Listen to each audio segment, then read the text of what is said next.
Hello అండి, welcome back to my channel Mounika అలక్ VR forever. ఎట్లున్నారు అందరూ? బాగున్నారా? మేమైతే చాలా చాలా బాగున్నాం. లేట్ చేయకుండా వీడియోలోకి వెళ్ళిపోదాం. ఈ వీడియో మా అమ్మ వాళ్ళ ఊర్లో లాస్ట్ డే ఎట్లా ఎట్లా స్పెండ్ చేసినాం ఏంటి అనేది మీతో అందరితో షేర్ చేసుకోవాలనుకుంటున్నాను. లేట్ చేయకుండా వీడియోలోకి వెళ్ళిపోదాం. ఊర్లో ఉన్నన్ని రోజులు చింతలకి పొద్దున్నే లేవడం బాగా అలవాటు అయిపోయింది అనమాట. పొద్దున్నే 6 గంటలకి 7 గంటలకి లేవడం. అదే హైదరాబాద్లో అనుకోండి 8:30 9 అవుతుంది కూడా. అంటే మేబీ ఏరియాని బట్టి తను అలా మోల్డ్ అయిందో ఏంటో తెలియదు. పొద్దున్నే మంచిగా లేచి ఫుల్ సన్లైట్ తీసుకొని మంచిగా బయట పచ్చని చెట్ల గాలిలో మంచిగా ఆడుకోవడం దానికి అలవాటు అయిపోయింది అనమాట. ఇక్కడైతే పొద్దున్నే బ్రష్ పట్టుకొని ఎవరు పేస్ట్ పెడతారా తినేద్దామా అని చూస్తూ ఉంది. ఒకవైపు తను అలా ఆడుకుంటూ ఉంటే ఇంకోవైపు మా బావ అండ్ తమ్ముడు అయితే మంచిగా పొద్దున్నే షటిల్ ఆడుకుంటున్నారనమాట. సో పల్లెటూరు వైబ్స్ని మాకంటే బాగా ఆస్వాదిస్తాడు. ఇక్కడ ఏం చేస్తుందో తెలుసా, మంచిగా నోట్లో వేపపూలు వేసుకొని అది నమ్ములుతో హ్యాపీగా షటిల్ అయితే ఆడుకుంటున్నారనమాట. ఇంకా పిల్లల గోల పిల్లలది.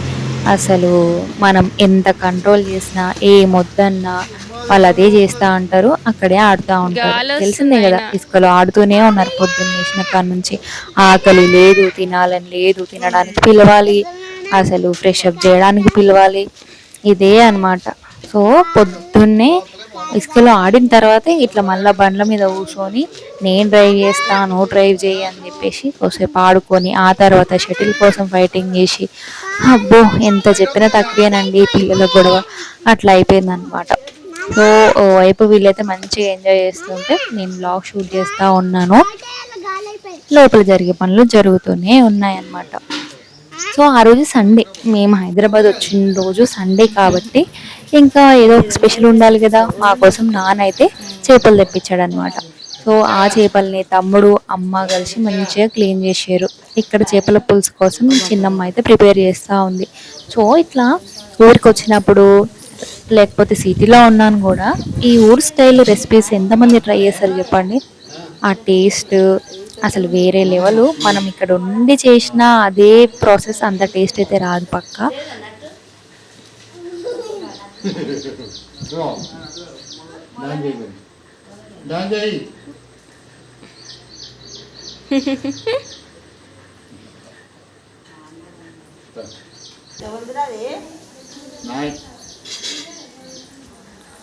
పొట్టా తాగిన చూసుకుందాము.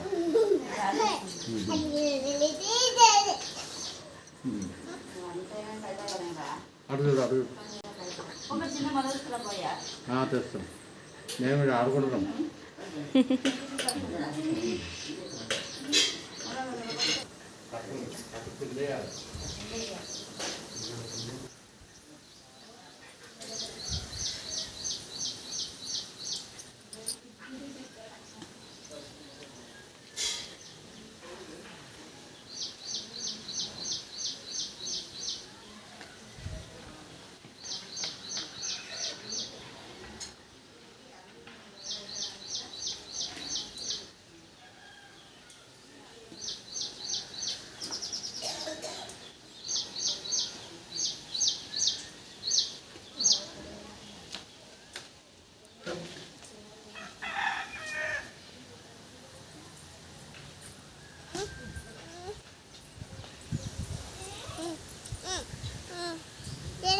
తిను మా చింతల్లి బ్రష్ పట్టుకొని పొద్దు నుంచి ఎవరు పేస్ట్ పెడతారా ఏందా అని చూస్తూ ఉందనమాట.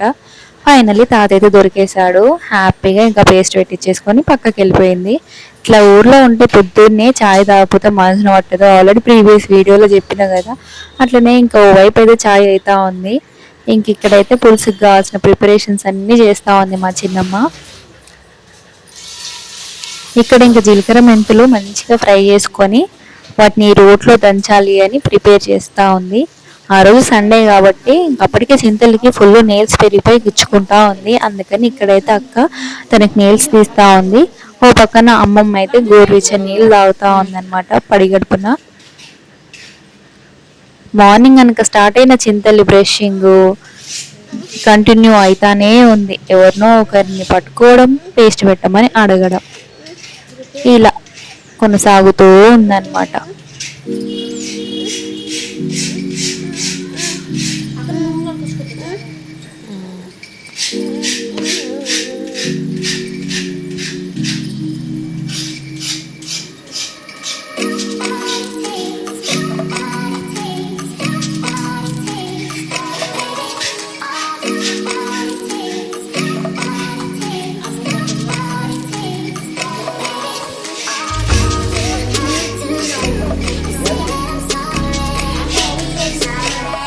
ఓవైపు ఇంకా కట్టెల పొయ్యి మీద మాకైతే అన్నం రెడీ అయిపోతుంది. ఇంతమంది ఉన్నాం కాబట్టి ఏం బ్రేక్ఫాస్ట్ చేసినా పని ఎక్కువ అవుతుంది తప్పిస్తే అది తిన్న సాటిస్ఫాక్షన్ ఉండదన్నమాట. అందుకే ఊర్లలో ఉన్నన్ని రోజులు పొద్దున్న లేవగానే అమ్మ కట్టెల పొయ్యి మీద ఫుల్ అన్నం వండేసేయడం, 2 పూటలకు సరిపడా.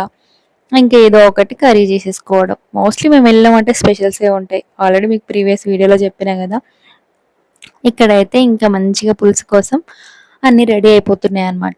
సో ఇక్కడైతే చింతపండు పులుసు తీస్తుంది చిన్నమ్మ. ఇదేంటి చింతపండు ఇంత ఈ కలర్ ఉంది అని అనుకోకండి, అది ఇప్పుడు ఫ్రెష్గా వచ్చిన చింతపండు కాదు, ఏమంటారు ప్రీవియస్ ఇయర్ అనమాట. సో టేస్ట్ మంచిగా ఉంటుంది, అంత పులుపు ఎక్కువ ఉండదు అని చెప్పేసి ఇంకా అదే యూజ్ చేస్తూ ఉన్నారు. ఇంకా ఉల్లిగడ్డలను వచ్చేసి మంచిగా పొయ్యిలో కాల్చిందనమాట. మీలో ఎంతమంది ఈ ప్రాసెస్ చేస్తారు నాకు కామెంట్ చేయండి. మనం సిటీలో ఎంత స్టవ్ పైన కాల్చి చేసినా కూడా ఆ టేస్ట్ అయితే రాదు.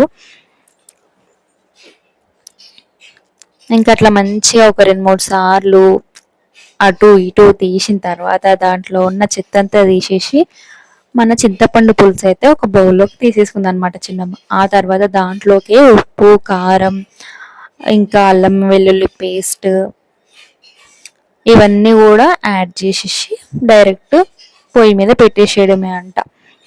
నూనె కూడా యాడ్ చేస్తుంది. అయితే సిటీలో కొంతమంది ఏంటంటే ఫస్ట్ మనం కొనుక్కొచ్చిన ఫిష్ ఏదైతే ఉంటుందో దాన్ని కడిగి దానికి ఉప్పు, కారం అవన్నీ పట్టించిన తర్వాత కొంచెం పెనం పైన ఫ్రై చేసి అప్పుడు పులుసులోకి యాడ్ చేస్తారంట, ఆ కౌసు అంతా స్మెల్ పోవడానికి. బట్ అట్లా చేయకపోయినాను కూడా డైరెక్ట్ యాడ్ చేసినాను కూడా ఇక్కడ టేస్ట్ మంచిగానే వస్తుంది అని చెప్పేసి అంటుండే అమ్మ వాళ్ళు. నాకైతే రెసిపీ రాదు, ఫస్ట్ టైం చూస్తున్నా ఎట్లా చేయాలి ఏంది అనేది. ఇందాక దంచి పెట్టుకున్న జీలకర్ర మెంతుల పొడి ఇట్లా రోట్లో దంచి ప్రిపేర్ చేస్తూ ఉందన్నమాట చిన్నమ్మ. అసలు ఈ వీడియో చూస్తుంటే నాకైతే మళ్ళీ మళ్ళీ ఆ పులుసు ఎప్పుడు తింటావా అట్లాంటిది అని చెప్పేసి అనిపిస్తూ ఉంది. మనం ఈ సిటీలో ఎంత తిన్నా, ఎంత నాటు ప్రాసెస్లు చేసినాను కూడా ఎందుకు ఆ టేస్ట్ రాదు మళ్ళా. అది చికెన్ అయినా లేకపోతే ఇట్లా పులుసులైనా అసలు అమ్మ వాళ్ళు చేసే రెసిపీస్ అండి. ఏం వేయకపోయినాను కూడా టేస్ట్ మాత్రం అసలు అద్భుతంగా వస్తాయి అన్నమాట. మనం ఎన్ని చేసినా ఎందుకు ఆ టేస్ట్ రాదు. అంటే చేతి వాటం అంటారు కదా, మేబీ అయి ఉండొచ్చు, లేకపోతే ఇంకా వేరే ఏదైనా రీజన్ అయి ఉండొచ్చు. అట్లా బాగా దంచి ఇంకా అదంతా పొడి అయిపోయిన తర్వాత దాంట్లోకి ఇట్లా కాల్చి మంచిగా కడిగి పెట్టుకున్నటువంటి ఆనియన్స్ కూడా యాడ్ చేసింది అనమాట. యాడ్ చేసి ఇంకా దాన్ని కంప్లీట్గా ఒక పేస్ట్ లాగా తయారు చేసి ఈ పేస్ట్ని మనం ఇందాక కలిపి పెట్టుకున్న పులుసులోకి యాడ్ చేసింది అనమాట. సో ఇది మా అమ్మ వాళ్ళు చేసే పులుసు రెసిపీ ప్రాసెస్. మీరైతే ఎట్లా చేసుకుంటారు, ఇంకేమన్నా యాడ్ చేస్తారా లేదు అని అంటే ఇంకా వేరే ప్రాసెస్ ఏమన్నా చేస్తారా అనేది నాకు కామెంట్ చేయండి. అండ్ పల్లెటూరికి పోతే ఎంతమంది ఆ వైబ్స్ని అట్లాగే ఆ వాతావరణాన్ని అక్కడ ఉండే వంటలని అన్నిటిని ఎంజాయ్ చేస్తారు చెప్పండి. చాలామందికి ఏంటంటే ఇట్లా అమ్మ వాళ్ళు కానీ నానమ్మ వాళ్ళు కానీ ఊర్లో ఉన్నాను కూడా ఏం పోతాంలే ఊరికి, ఏముంటుంది ఊర్లో, బోర్ కొడుతుంది అని చెప్పేసి ఫీల్ అయ్యేటోళ్ళు మస్తు మంది ఉంటారు. కానీ అక్కడ వాతావరణాన్ని అదంతా ఎంజాయ్ చేసేటోళ్ళకి ఎప్పుడెప్పుడు పోదామా అని ఉంటుంది నాలాగా. ఎందుకో ఎంతున్నా ఏమున్నా ఊరే అండి అసలు, అంతే వేరే లెవెల్. అట్లా చెప్పినట్టుగా పేస్ట్ అదంతా కూడా దీంట్లోకి యాడ్ చేసి ఆ తర్వాత ఆ రోలు కడిగిన నీళ్ళు కూడా దీంట్లోకి యాడ్ చేసింది అనమాట. ఎందుకంటే టేస్ట్ మిస్ అవ్వద్దు అని చెప్పేసి. అట్లా ఇంక ఇవన్నీ మిక్స్ చేసి పెట్టిన తర్వాత డైరెక్ట్ తీసుకెళ్ళి ఇంకా పొయ్యి మీద పెట్టేసేయడమే అంట. ఇంకా అట్లా చాలాసేపు పులుసు అంతా మంచిగా మసిలిన తర్వాత అందులోకి మనం కడిగి పెట్టుకున్న చేప ముక్కలు అయితే యాడ్ చేసేసింది. సో ఒక్కొక్కరు ఒక్కో ప్రాసెస్ చేస్తారు. ఇది అమ్మ వాళ్ళు చేసే ప్రాసెస్. సో డైరెక్ట్ పెట్టకుండా ఇట్లా ఏమంటారు బోర్డు పెడితే ఏంటంటే ఆ గిన్నె అంతా కూడా మసి కాకుండా నీట్గా ఉంటుంది అని చెప్పేసి ఇట్లా బూడిద పెడుతుంది. అట్లా పెట్టడం వల్ల ఏంటనంటే మన పులుసు అంతా అయిపోయిన తర్వాత దాన్ని మంచిగా నీళ్ళు పోసి కడిగేస్తే గిన్నె ఫ్రెష్గా నీట్గా ఉంటుంది అన్నట్టు. లేకపోతే మసి అంటుడు మళ్ళీ దాన్ని తీసి ఇంకో దాంట్లో అట్లా ఉండకుండా గిన్నె ఖరాబ్ కాకుండా ఉంటుంది అని చెప్పేసి అట్లా. అంటే అల్యూమినియం గిన్నె కాబట్టి మనం పులుసు చేస్తున్నాం, ఆ పులుసు ఎక్కువసేపు పెట్టొద్దు కూడా. కాకపోతే ఇంకా కట్టెల పొయ్యి మీద ఏం వంటలు చేసినా, అన్నం వండినా, ఏం వండినా కంపల్సరీ ఇట్లా బూడిద పెడితే ఏంటంటే గిన్నె ఖరాబ్ కాకుండా ఉంటది అని చెప్పేసి ఇంకా చెప్పినట్టు అట్లా డైరెక్ట్ ముక్కలు వేసేస్తుంది అనమాట. అసలు ఆ రోజు పులుసు టేస్ట్ ఉంది చూడాలి, వేరే లెవెల్ అసలు. చెప్తుంటే నాకు మళ్ళీ మళ్ళీ ఎప్పుడు తింటున్నాను అనిపిస్తుంది, అంత అద్భుతంగా వచ్చింది. అసలు ఎక్కువ ఓవర్ యాక్షన్ చేయకుండా సింపుల్ ప్రాసెస్ చేసినాను కూడా ఎంత యమ్మీ ఉండేనో. ఇంకా అట్లా చాలాసేపు కట్టెల పొయ్యి మీదనే మసిలిన తర్వాతకి ఇంకా టేస్ట్ ఎలా ఉంటుంది చెప్పండి. మనం ఎన్ని చేసినా ఏం చేసినా ఈ గ్యాస్ మీద చేస్తే దాని టేస్ట్ దానిదే, దీని టేస్ట్ దీనిదే అనమాట. సో స్టార్టింగ్లో కొంచెం ఆయిల్ యాడ్ చేసింది కదా, మళ్ళీ ముక్కలు వేసిన తర్వాత ఇంకొంచెం ఆయిల్ యాడ్ చేస్తూ ఉన్నారనమాట. ఇంకా తర్వాత వాటన్నిటిని గట్టిగా కదిపితే ఇంకా విరిగిపోతాయి అని చెప్పేసి స్లోగా కలుపుతున్నారు.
ఉడికినాయా ఇంతలనే?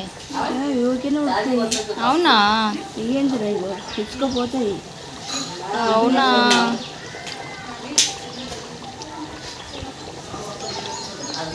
ఓకే. కారము, పసుపు, అల్లం ఎల్లిగడ్డ, అదేంటిది చింతపులుసు? అల్లం ఎల్లిగడ్డ వేస్తున్నా, ధనియాల పొడి వేసిన, ఉప్పు వేస్తున్నా, జీలకర్ర పొడి వేసిన, దంచుకున్న ధనియాల పొడి వేస్తున్నా. ఎత్తన్నా అబ్బా, నాకు కూడా పోతావు మా చాయ్ ఉంటే. చాయ్ పోతున్నా,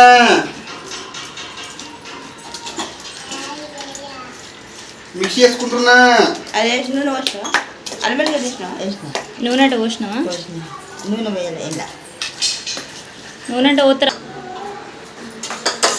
మసాలా పొడి ఇవన్నీ ఏడికి నేర్చుకున్నారా అంటారు ఇక.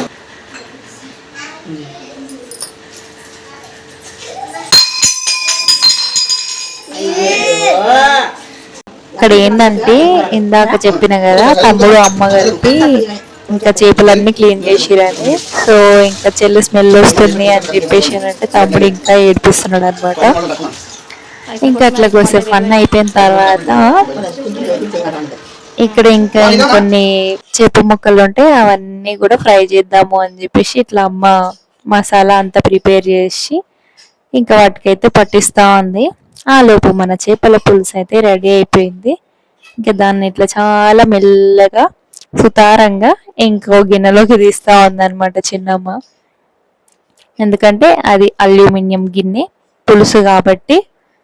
సో గిన్నె ఖరాబ్ అవుతుంది, ప్లస్ అంత హెల్తీ కూడా కాదు, అందుకని ఇట్లా స్టీల్ దాంట్లోకి అయితే తీస్తుంది.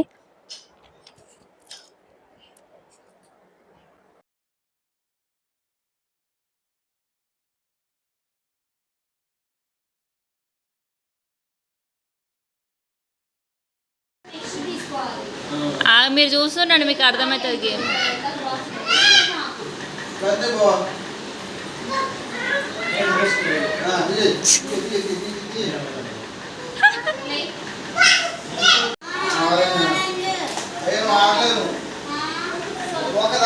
వస్తున్నా కూర్చొని పెద్ద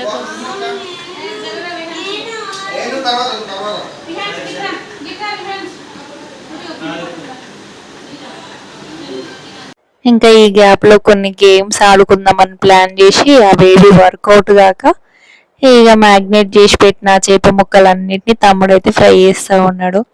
ఏంది మీరేం పని చేయరా, అంత అమ్మ వాళ్ళు తమ్ముళ్ళు ఇల్లే చేస్తున్నారని అనుకోకండి, మా పనులు మాకు ఉంటూనే ఉంటాయి. బట్ కొన్ని కొన్ని కొందరు చేస్తేనే ఏమంటారు మంచిగా ఉంటుంది కదా, అట్లా. ఇంకా ఏమన్నా కొన్ని తమ్ముడు చేసే రెసిపీస్ ఉన్నాయంటే వాడితోనే చేయించుకోవడం, పనులు ఉంటే వాడితోనే చేపించడం, అట్లా అలవాటు అయిపోయింది. ప్లస్ వాడు కూడా మంచి హ్యాపీగా చేస్తాడు అనమాట, అసలు ఏమంటారు చిరాకు పడకుండా. కొన్ని సార్లు అయితే మేము ఇంకా ఆడికి ఎట్లా అంటే ఇది చెప్పాలి చెప్పొద్దు అని ఇది కూడా ఉండకుండా హెల్ప్ అడుగుతూ ఉంటాం అన్నట్టు. ఇక్కడ ఆడు రివ్యూ ఇస్తున్నాడు.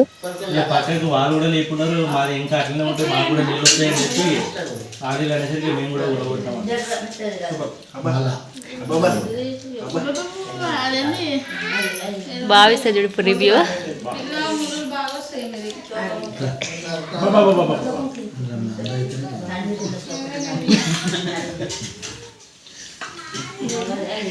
అట్లా చెప్పు ముళ్ళు వస్తే తీసుకున్నాడు పెట్టుకోవాలి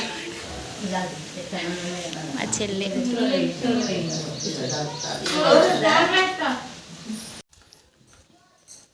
ఈసారి వస్తుండొచ్చు ఏమైనా ఎక్కువ అన్ని ఫ్యాన్లు కూలర్ రాని మనిషి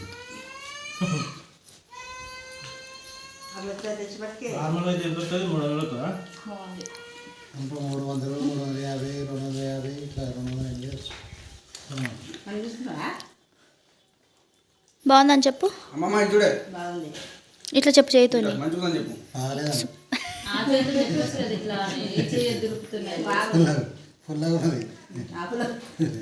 ఉప్పు లేదు, కారం లేదు, అట్లా అని చెప్పొద్దు.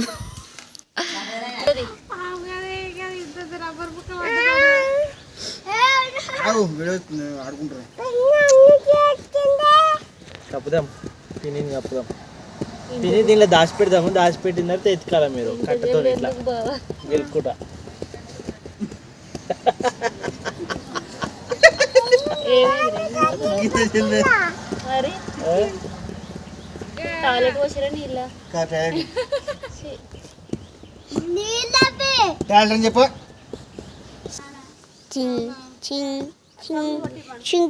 చెప్పు. అలా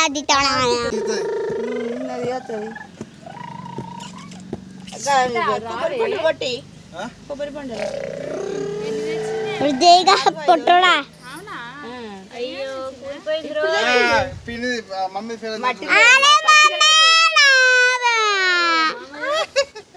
ఫోన్ ఇటీ జానికి. అట్లా మంచిగా చేపల పులుసుతో ఎంజాయ్ చేసిన తర్వాత ఏం చేయాలో అర్థం కాక అప్పటికి ఇంకెవ్వరం ఫ్రెష్ అప్ కాలేదు అన్నట్టు. ఊర్లో ఉంటే మినిమం 10-11 కావాల్సిందే. ఇంకా సరే కానీ కొంచెం మంచిగా బయట వేప చెట్టు ఉంటే దాని చెట్టు కింద మంచి ఇసుక గుళ్ళు కట్టుకుంటున్నాం అనమాట. చిన్నప్పుడు కట్టుకుని ఆడుకుంటుండే, మళ్ళీ ఇన్ని రోజులకు ఆ భాగ్యం కలిగింది. ఇంకిట్లా మంచిగా కొద్దిసేపు అయితే ఆడుకున్నాం అన్నట్టు. ఇదిగోండి దోస్, ఈయన తాపి మేస్త్రి. ఆ తాపి మేస్త్రికి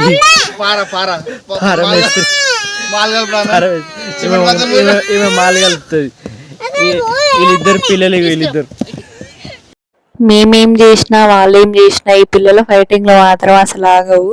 ఆ ఇసుకలో కూడా నేను ఇది చేస్తా అంటే నేను అది చేస్తా అని ఫైటింగ్లు జరుగుతూనే ఉన్నాయి.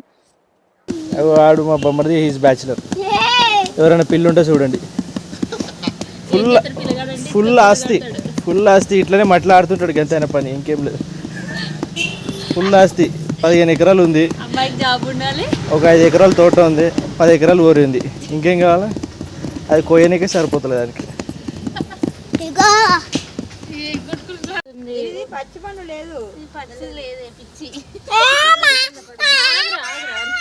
ఏమైందిరా అది?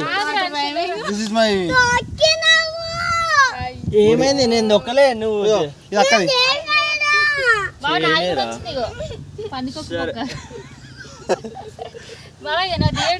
ఎవరు అయ్యో ఇక నా గుడిసెలకి వెళ్ళి నిధి వెళ్ళింది. ఇగో ఎవరిది? బంగారం బంగారం. అయ్యో ఒక్కలే పెట్టా. నువ్వు ఇట్లా ఇట్లా చేసినావా మామయ్య వాళ్ళు? తీసుకురా నీకు చేయాలా? నీ కాలు మీద చేయాలా? తమ్ముడు ఉన్నాడు రైడ్ వెనకకి. ఏ వద్దు సరే, ఇంక ఇది అయింది మస్తు.